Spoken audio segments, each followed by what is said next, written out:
Bikin bolu panggang ala Mam Jano. Super gembul dan teksturnya itu lembut banget. Oh ya guys, kalau kalian suka dengan video-video resep aku, kalian bisa like, follow, share sebanyak-banyaknya ya, atau save video-video aku.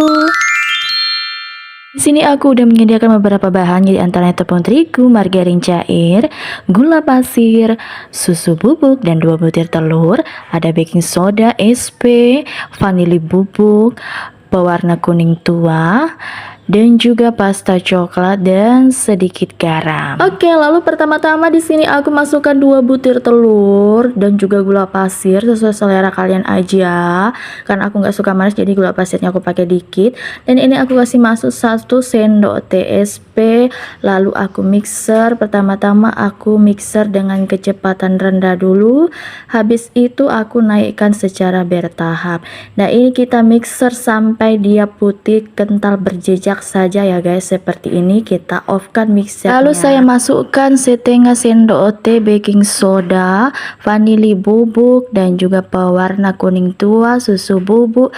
Lalu kita mixer kembali dengan kecepatan rendah aja, asal tercampur saja, jangan terlalu lama ya guys. Lalu aku masukkan tepung terigu secara bertahap ya, jangan langsung semua. Dan ini kita mixer sampai dia tercampur saja dengan speed rendah. Dan aku masukkan lagi tepung terigu dan kita mixer sampai dia tercampur. Dan masukkan margarinnya juga secara bertahap, jangan langsung semua.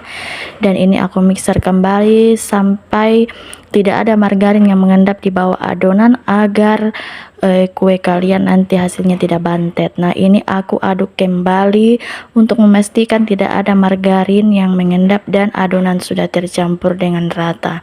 Dan ini aku ambil sedikit adonan, ini mau aku campurkan dengan pasta coklat ya.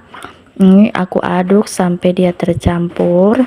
Nah, ini kita aduk sampai dia tercampur rata dengan pasta coklatnya ya. Setelah tercampur rata, untuk sisa adonannya saya tinggal taruh di loyang ukuran 20 cm saya pakai, yang sebelumnya udah saya olesi margarin terlebih dahulu.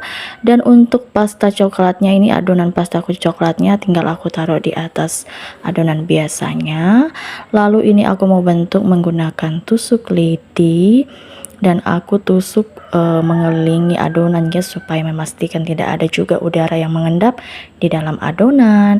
Dan saat bentuknya udah cantik seperti ini udah siap kita panggang. Dan sebelum aku masukkan ke dalam panggangan, aku hentak-hentak dulu sebentar, jangan dibanting ya. Dan sebelumnya aku juga udah panaskan oven terlebih dahulu. Dan ini aku panggang di suhu 170 api atas bawah.